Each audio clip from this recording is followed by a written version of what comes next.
नमस्कार साथियों।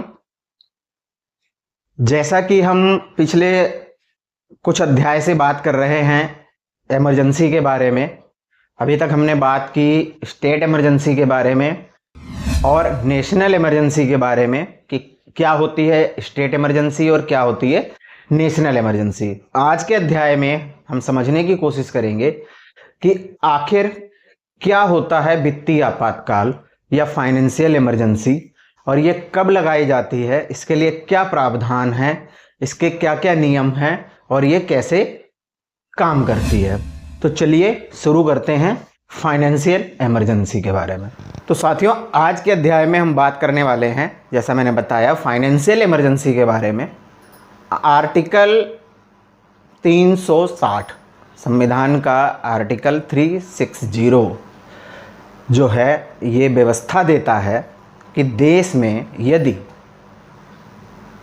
आगे मैं आपको बताने वाला हूँ ऐसी कौन कौन सी कंडीशन हो सकती हैं कि जिसमें यदि राष्ट्रपति महोदय को लगता है, महोदय या महोदया जो भी हैं, मतलब देश के राष्ट्रपति को ये लगता है कि देश में वित्तीय आपातकाल घोषित कर देना चाहिए, तो वो वित्तीय आपातकाल घोषित कर सकते हैं। देखिए, सबसे पहली चीज़ जो है वो ये है कि एक तो यदि भारत का जो फाइनेंशियल सिस्टम है या हम कहें कि बैंकिंग सिस्टम है पूरा, यदि वो फेल हो जाता है किसी भी वजह से, तो उस कंडीशन में या फिर भारत अपने ऋण नहीं चुका पा रहा है, जो फॉरेन एक्सचेंज रिजर्व हमारा है वो ख़त्म होता जा रहा है, क्योंकि आपको पता है जब हम व्यापार करते हैं तो फॉरेन एक्सचेंज रिजर्व हमारे पास होता है, उसी से हम व्यापार करते हैं। हर देश हमसे रुपए में व्यापार नहीं करता है। जैसे अमेरिका है, अमेरिका के साथ अगर हमें व्यापार करना है तो हमें डॉलर में ही व्यापार करना पड़ेगा। थोड़े दिन पहले अभी रूस के साथ जब हम पीछे तेल खरीद रहे थे तो रूस ने ये व्यवस्था कर दी थी कि वो जो रूसी मुद्रा है उसमें पैसे ना लेकर के रुपए में ही जो है उसको मतलब जो है भुगतान ले रहा था। जैसे कि अगर हमने 5,000 करोड़ का तेल खरीदा तो हम उसको 5,000 करोड़ रुपए दे रहे थे, लेकिन अगर यही तेल हम अमेरिका से खरीदें तो डॉलर का रेट 80-85 रुपये $1 का पड़ता है। तो आप हिसाब लगा लीजिए कि हमें कितने रुपए देने पड़ेंगे। तो जो फॉरेन एक्सचेंज रिजर्व हमारे पास होता है वो इन्हीं सब कामों में आता है। अगर वो ख़त्म हो जाता है या उसको ऐसी ज़रूरत पड़ जाती है कि गिरवी, हमें जैसे सोना अपना एक बार गिरवी रखना पड़ गया था, तब भारत की फाइनेंशियल कंडीशन जो है बहुत ख़राब हो गई थी। तो इस तरीके की जब स्थितियां आ जाती हैं तो उन स्थितियों में जो है भारत के राष्ट्रपति भारत में इमरजेंसी, वित्तीय इमरजेंसी लगा सकते हैं, घोषित कर सकते हैं। अब वित्तीय इमरजेंसी घोषित करने के लिए, जैसा मैंने बताया, संविधान का आर्टिकल 360 व्यवस्था देता है। इसके लिए जो है राष्ट्रपति को, भारत के राष्ट्रपति को ये मतलब उनको श्योर होना चाहिए कि इस तरीके की दिक्कत पैदा हो चुकी है, अब हम इमरजेंसी देश में घोषित कर देते हैं। इमरजेंसी लगने के बाद 2 महीने के अंदर आपको संसद के दोनों सदनों से उसको पास कराना पड़ेगा, अनुमति लेनी पड़ेगी, जैसी बाकी दोनों इमरजेंसी लगाने की हालत में होता है। इसके अलावा एक महत्वपूर्ण चीज़ ये है कि जब भी मतलब एक बार अगर इमरजेंसी घोषित हो जाती है तो आप उसको फिर बढ़ा सकते हैं, बार बार आगे बढ़ाई जा सकती है, निश्चित काल के लिए बढ़ाई जा सकती है, कोई ऐसा टाइम नहीं है। स्टेट इमरजेंसी या नेशनल इमरजेंसी के टाइम पे मैंने बताया था आपको कि इसका एक टाइम है, आप उतने ही टाइम तक इसको सिर्फ लगा के रख सकते हैं, और बार बार अगर आप बढ़ाते हैं तो आपको बार बार पास कराना पड़ेगा, संसद से अनुमति लेनी पड़ेगी। तो पिछला वीडियो आप देखेंगे तो आपको समझ में आ जाएगा मैंने क्या बताया था। यहाँ पर ऐसी कोई स्थिति नहीं है, आप एक बार परमिशन ले लीजिए और उसके बाद जो है आप इसको लगाते रहिए, बढ़ाते रहिए, जब तक आपको लगता है कि नहीं, राष्ट्रपति जब तक संतुष्ट हो जाते हैं कि स्टेबल हो गई है स्थिति, भारत की स्थिति ठीक है, जाहिर सी बात हम अपने देश की बात कर रहे हैं, तो तब तक जो है इसको आगे बढ़ाया जा सकता है। अब यहाँ पर जो समझने वाली बात है, मैं बार बार कह रहा हूँ भारत के राष्ट्रपति, भारत के राष्ट्रपति, भारत के राष्ट्रपति, तो जैसा आप लोगों को भी पता ही होगा, राजनीति विज्ञान के छात्र हैं आप सब, तो कि देखिए भारत के राष्ट्रपति को लगने का मतलब संतुष्ट होने का मतलब, एक चीज़ और बता देता हूँ फिर मैं इस मुद्दे पे बात करता हूँ। जब भारत के राष्ट्रपति संतुष्ट होते हैं कि स्थिति स्टेबल हो गई है, स्थिति ठीक हो गई है, अब ज़रूरत नहीं है, तो उनको सिर्फ एक प्रोक्लेमेशन जारी करना होता है और फाइनेंशियल इमरजेंसी देश में ख़त्म हो जाएगी। अब मैं आता हूँ बात पे जो कर रहा था कि बार बार जो है मैं कह रहा हूँ कि भारत के राष्ट्रपति, तो यहाँ पर आप लोगों को कंफ्यूज होने की बिल्कुल ज़रूरत नहीं है। भारत के राष्ट्रपति से यहाँ पर मतलब है भारत की सरकार, यानी भारत की जो गवर्नमेंट ऑफ इंडिया है, भारत की जो सरकार है, उसकी मंत्रिपरिषद। ठीक है, ये आपको पता है कि मंत्रिमंडल और मंत्रिपरिषद में अंतर होता है। मंत्रिपरिषद जब ये मतलब लगानी है तो उसको ये लगना चाहिए मंत्रिपरिषद को कि भाई अब तो देश में दिक्कत है, लगा दो। हटानी है तो उनको संतुष्ट होना चाहिए कि अब ठीक है, अब हटा सकते हैं। तो यहाँ पर बेसिकली राष्ट्रपति से संबंध जो है वो भारत की मंत्रिपरिषद या भारत की जो मिनिस्टर ऑफ काउंसिल है उससे है। प्रधानमंत्री भी अकेले यहाँ पर निर्णय नहीं ले सकते हैं, ये भी आप ध्यान रखिए। प्रधानमंत्री जो काउंसिल ऑफ मिनिस्टर्स है उसके एक तरीके से हेड होते हैं, सबसे बड़े होते हैं, मुखिया होते हैं, लेकिन मैंने पहले भी बताया कि जो उनके साथ लोग काम करते हैं, जो मंत्री होते हैं, वो उनके सहयोगी होते हैं, उनके नौकर नहीं होते हैं। तो आपको उनकी सहमति लेनी पड़ेगी। प्रधानमंत्री अकेले विजन अपना रख सकते हैं, वो ये कह सकते हैं कि मुझे ऐसा लगता है कि देश में इमरजेंसी लगा दी जाए, फाइनेंशियल इमरजेंसी लगा दी जाए तो बाकी के लोग उनका समर्थन करेंगे। लेकिन ऐसा नहीं है कि प्रधानमंत्री ये कह दें मैं चाहता हूँ देश में फाइनेंशियल इमरजेंसी लगा दी जाए और आप देश में फाइनेंशियल इमरजेंसी लगा दो, बस ऐसा नहीं है। तो जैसा कि हमें पता है कि राष्ट्रपति जो भी काम करते हैं वो भारत के प्रधानमंत्री और उनकी मंत्रिपरिषद की सलाह पर ही करते हैं, तो यहाँ भी वही चीज़ लागू होती है। तो कंफ्यूज ना हो कि राष्ट्रपति का मतलब क्या कि भाई इमरजेंसी है तो राष्ट्रपति को कुछ अलग से पावर मिली हुई है, राष्ट्रपति अपनी मर्जी से कर सकते हैं, ऐसा कुछ नहीं है। यहाँ पर सिंपल प्रोक्लेमेशन से, जैसा मैंने बताया, इमरजेंसी ख़त्म की जा सकती है। अब अगर फाइनेंशियल इमरजेंसी लागू हो जाती है तो इसका फ़र्क क्या पड़ेगा, इसका प्रभाव क्या पड़ेगा। जैसे जब हमने नेशनल इमरजेंसी की बात की तो हमने बताया कि भाई ऐसे ऐसे हो जाता है। जब हमने स्टेट इमरजेंसी या प्रेसिडेंट रूल की बात की तो हमने बताया कि ऐसे ऐसे हो जाता है। फाइनेंशियल इमरजेंसी जब लागू होती है देश में तो एक तो सबसे बड़ा जो फ़र्क पड़ता है वो ये पड़ता है कि देश का जो पूरे देश का वित्त है, जो फाइनेंस है, उस पर सीधा सेंट्रल गवर्नमेंट का कंट्रोल हो जाता है। अभी हमने दोनों की आय को अलग अलग, सरकार की आय का साधन है कर लगाना, मुख्य साधन तो यही है। अब कर जो हैं वो दो तरीके से लगते हैं, सेंट्रल गवर्नमेंट अपने लगाती है, स्टेट गवर्नमेंट अपने लगाती है। कुछ में सेंट्रल गवर्नमेंट लगाती है लेकिन स्टेट गवर्नमेंट कलेक्ट करती है, वही हिस्सा देती है। कुछ में स्टेट गवर्नमेंट लगाती है, वही कलेक्ट करती है, सेंट्रल गवर्नमेंट को हिस्सा देती है। तो इस तरीके से ये थोड़ा सा है। लेकिन जब इस तरीके की कोई स्थिति आ जाती है तो सारा का सारा जो है वो नियंत्रण में हो जाता है सेंट्रल गवर्नमेंट के, और वित्त से संबंधित जितने भी कार्य हैं वो सब सेंट्रल गवर्नमेंट के हाथ में चले जाते हैं। स्टेट गवर्नमेंट या जो एडमिनिस्ट्रेटर होते हैं यूनियन टेरिटरी के, या जो यूनियन टेरिटरी में जो भी एडमिनिस्ट्रेटर है, XYZ LG हैं या वहाँ का एडमिनिस्ट्रेटर है या मुख्यमंत्री है, उनके पास कोई पावर नहीं रहती है।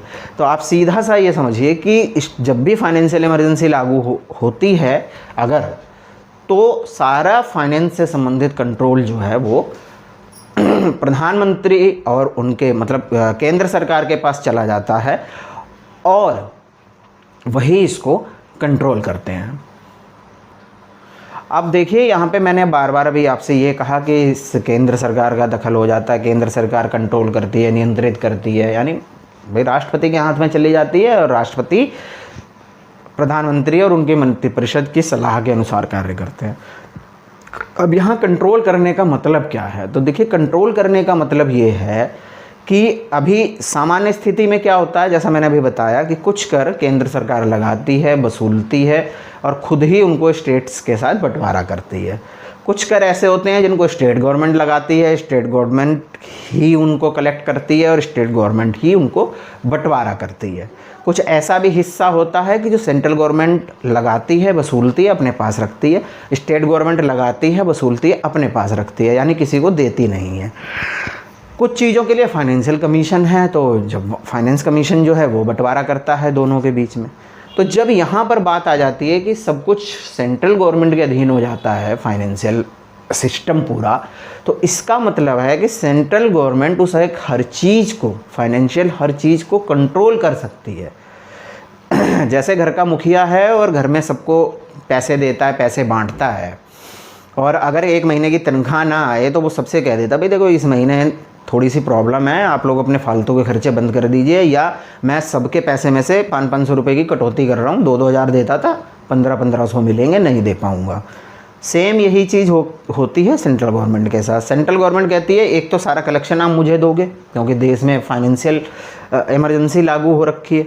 दूसरी चीज़, जिसको जितना उचित समझे वो दे सकती है, कह सकती है भाई आपके प्रोजेक्ट चल रहे हैं, बंद कर दीजिए, डिले कर दीजिए, आप देखो आपको कैसे करना है, मैं आपको इससे ज़्यादा पैसे नहीं दे सकता। वैसे तो फाइनेंस कमीशन भी होता है इसी काम के लिए, बंटवारे के लिए, करों का जो बंटवारा होता है, अगर कहीं डिस्प्यूट आता है तो फाइनेंस कमीशन जो है वो, जो वित्त आयोग होता है वो इस मामले में हेल्प करता है, मदद करता है, उसके अनुसार बंटवारा होता है। लेकिन जब इस तरीके की स्थिति आ जाती है तो सेंट्रल गवर्नमेंट सीधा अपने हाथ में ले लेती है कि नहीं, हर चीज़ का मालिक, मतलब मैं बार बार कह रहा हूँ कि फाइनेंशियल जितना भी कंट्रोल है वो सेंट्रल गवर्नमेंट के हाथ में चला जाता है कि वही उसको नियंत्रित करेंगे, स्टेट की पावर वहाँ पर ख़त्म हो जाती है।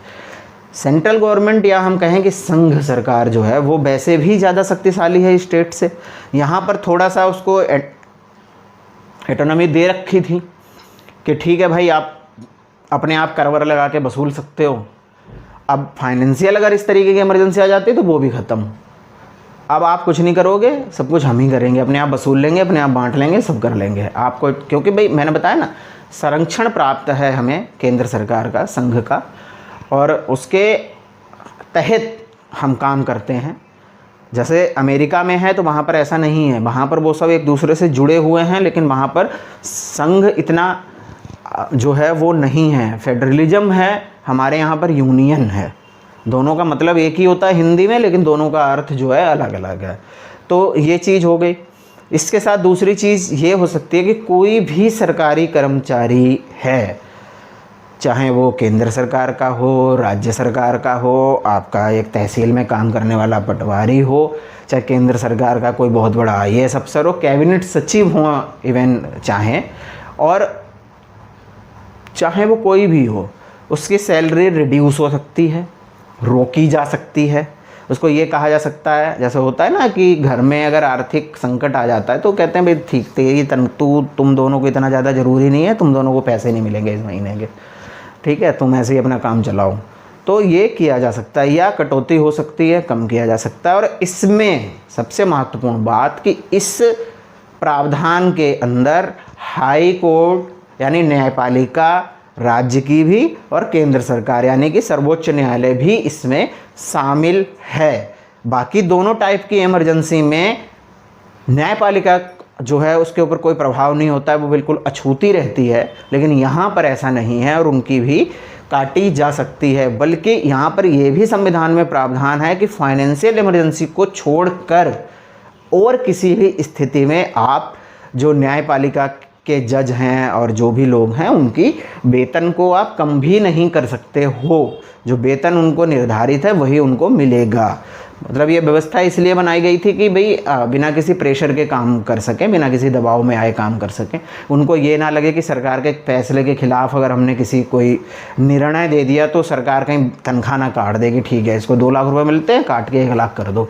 सरकार के खिलाफ बोल रहा है, ले 1 लाख रुपये कट गए, तो ऐसा नहीं है। उनको 2 लाख मिलने हैं तो 2 लाख ही मिलेंगे। लेकिन फाइनेंशियल इमरजेंसी लागू हो सकती है तो सरकार बिल्कुल साफ कर सकती है, पैसे ही नहीं मिलेंगे, बिना पैसे के जज बने रहो, तो ये भी हो सकता है। सबसे अच्छी बात, भारत में अभी तक एक भी बार ऐसा दौर नहीं आया है जब हमें फाइनेंशियल इमरजेंसी का सामना करना पड़ा हो। बाकी की दोनों इमरजेंसी लगी हैं, लेकिन नहीं लगी है तो फाइनेंशियल इमरजेंसी। तीसरी चीज़, पहले फाइनेंशियल इमरजेंसी के लिए किसी को भी मतलब न्यायिक रूप से कोई इसके लिए उत्तरदायी नहीं था। और हमारी प्यारी प्रधानमंत्री इंदिरा गांधी जी ने ये व्यवस्था बना रखी, मतलब उन्होंने क्या व्यवस्था थी ये कि राष्ट्रपति, सिर्फ राष्ट्रपति को अगर ऐसा लगता, यहाँ पर ध्यान रखिएगा, सिर्फ राष्ट्रपति को, मैं प्रधानमंत्री या उनके मंत्रिपरिषद की बात नहीं कर रहा हूँ, सिर्फ राष्ट्रपति को अपनी मर्जी से बैठे बैठे आराम से राष्ट्रपति बैठे हुए हैं और उनको लग गया कि देश में फाइनेंशियल इमरजेंसी लगा दो, बहुत ज़्यादा ज़रूरत है फाइनेंशियल इमरजेंसी की देश में, तो बैठे बैठे उनको लग गया और उन्होंने प्रधानमंत्री को बोल दिया भाई देश में फाइनेंशियल इमरजेंसी लगाओ, क्योंकि यहाँ पर जो है फाइनेंशियल इमरजेंसी की ज़रूरत है। तो साथियों, यहाँ पर जैसा मैंने बताया आपको कि 44वें संविधान संशोधन के तहत ये व्यवस्था कर दी गई है कि जुडिशियल रिव्यू इसका हो सकता है। यानी ऐसा नहीं होगा जैसा मैं बता रहा था कि बैठे बैठे राष्ट्रपति का मन कर गया, ठीक है इमरजेंसी लगा देते हैं देश में, फाइनेंशियल इमरजेंसी, और उन्होंने वहाँ पर इमरजेंसी लगा दी। नहीं, इसके लिए ठोस कारण होना चाहिए आपके पास, और ये कोर्ट में जा सकता है जस्टिफाई होने के लिए कि क्या आपने सही किया, इमरजेंसी लगाने के हालात थे, इमरजेंसी लगानी ज़रूरी थी। ऐसा नहीं होना चाहिए कि सरकार को लगा, बेसिकली राष्ट्रपति को लगेगा तो सरकार को लगेगा कि सरकार को लगा और सरकार ने इमरजेंसी लगा दी। संशोधन से पहले ये भी था कि राष्ट्रपति खुद भी लगा सकते थे, मतलब उनको सरकार या प्रधानमंत्री या उनकी कैबिनेट से ऐसा कोई डिस्कस करने की ज़रूरत नहीं थी, सलाह की ज़रूरत नहीं थी। लेकिन ये चीज़ें ख़त्म कर दी गई 44वें संविधान संशोधन अधिनियम में, और फिर ये कहा गया कि सिर्फ प्रधानमंत्री नहीं, उनकी मंत्रिपरिषद, मिनिस्टर ऑफ काउंसिल्स प्रधानमंत्री के साथ इस चीज़ के लिए एग्री हो, और जब वो सलाह देंगे राष्ट्रपति को तो ही इमरजेंसी फाइनेंशियल इमरजेंसी लगाई जा सकती है। इसके साथ साथ ये भी ध्यान रखने वाली बात है कि ऐसा सिर्फ तभी किया जाएगा जब इसकी आवश्यकता हो। यानी इसको जुडिशियल रिव्यू में, पहले ये इसको जुडिशियल रिव्यू से हटा रखा था कि ठीक है लगा दी बात ख़त्म। फिर जो संविधान संशोधन का अधिनियम आया, मैंने आपको बताया 44वां, उसके माध्यम से ये व्यवस्था की गई कि नहीं, आपको रिव्यू भी, इसका जुडिशियल रिव्यू हो सकता है, आपकी जवाबदेही तय हो सकती है कि आखिर आपने कैसे लगाई। तो ये चीज़ें हैं, उम्मीद करता हूँ ये कॉन्सेप्ट आपको समझ में आया होगा। इमरजेंसी से संबंधित हमारी सीरीज यहीं पर समाप्त होती है। जिसने नहीं पीछे के दोनों वीडियो देखे हैं वो देखें। तीनों वीडियो में आपको तीनों प्रकार की इमरजेंसी जो देश में लगाई जाती है, लागू हो सकती है, उसके बारे में समझ में आएगा। उम्मीद करता हूँ वीडियो अच्छा लगा होगा, पसंद आया होगा। धन्यवाद।